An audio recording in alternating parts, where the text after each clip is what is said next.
Hello guys, this is Tom Richards and welcome to my new video. And for this video guys, I would like to share with you a healthy food na gusto kong tikman, na gusto kong kainin na para maging healthy po tayo. Healthy naman ngayon, pero sobrang healthy. So we have to lose weight for this moment. Kaya I'll be making overnight oats. So I'm gonna share with you kung ano yung mga ingredients na ilalagay ko on my overnight oats. Okay? So first of all, syempre, hindi mawawala yung oatmeal, di ba? Oatmeal at your own brand, at your own choice, and at your own discretion. So, ganun. And then, I have also here chia seeds. Then, some of honey. Kahit kaunti lang para may tamis na, may sipa ng tamis. Ganun. Tapos, syempre, we have also a yogurt. And yung napili ko po guys is mixed berries. Kasi gusto ko sanang lagyan ng blueberries kasi walang di available. So, ayun. Then, we have also here raisins. Ayan. Raisins. And I have also here an almond. Nakita yung price. Medyo, yun lang. Medyo pricey siya, pero, well, this is good for the health. And also, at least, when you wake up in the morning, hindi ka na mag-iisip ano yung kainin mo. Then, diretso na. Yun na yung pinaka-breakfast mo. And I also have a milk, which is, yung napili ko po is almond milk. So, kayo na pabahala niyo sa inyo kung ano yung gusto niyo. Actually, wala siyang ingredients na exact. Siyempre sa akin, ito yung gusto kong way of making my overnight oats. So, let's go guys!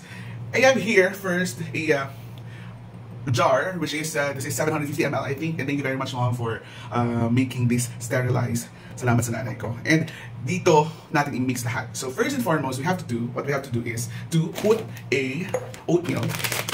So sa akin, I'm gonna have at least one half cup of oatmeal. Yan, ayan.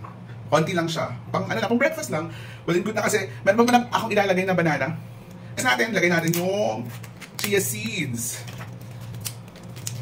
Yung iba hindi na nila hindi na nila minimix, pero yung gagawin natin is mimix natin siya. So I'll have a 2 teaspoons of this chia seeds. Actually, I love chia seeds. Promise. It really helps your digestion, guys. Sige na nga, tatlohin na natin. Ay. Ayan, tatlong chia seeds. Lalagay na natin yung almond milk natin. Almond milk.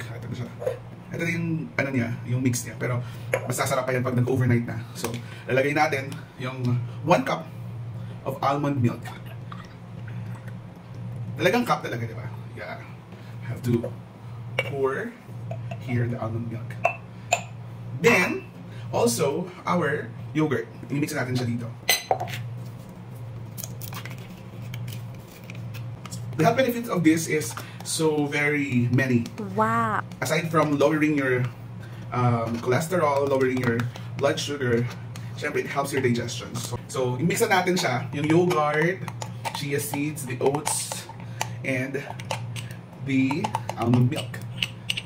Then by the time na na-mix na siya guys, yung gagawin natin, itatoppings na lang natin yung, ay hindi pa pala, kulang pa pala, lagyan mo na natin ng at least 2 teaspoon or 1 tablespoon of honey. Yes! 2 teaspoon of honey.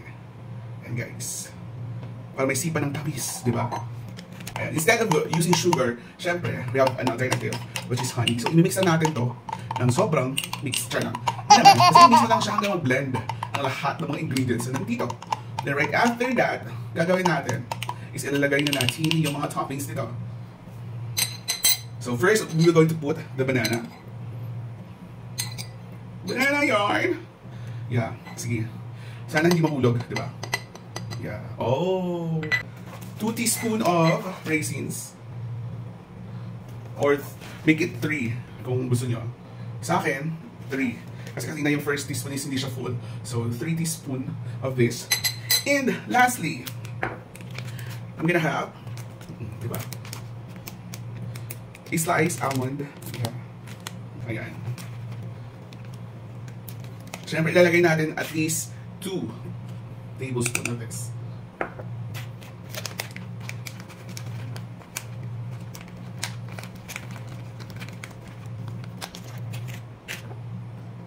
Yun! So, this is our overnight oats for today's video, guys. So, ang gagawin ko dito, i-overnight ko lang siya sa chiller.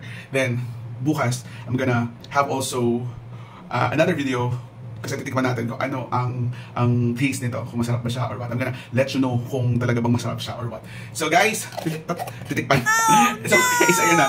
Lakpan na po natin yung ating overnight oats and at the same time, i-ref na natin, refrigerate siya natin or i-chill na siya natin overnight. So bukas, malalaman natin kung ano yung taste nito. And for sure, this is one of the healthy food na gusto nyo rin at gusto nyo gawin. Comment down below guys kung sino yung may gusto sa ganitong pagkain, and this is good for breakfast, lunch, or dinner. Any time of the day you can eat this. And syempre, sabi nila much better pag breakfast kasi nga it really helps your digestions. Because as they say, health is wealth. So guys, let's be more healthier so that we can live a longer life. Don't forget to share this video. This is Tonic Richards. See you on my next food adventure. I love ya. Bye.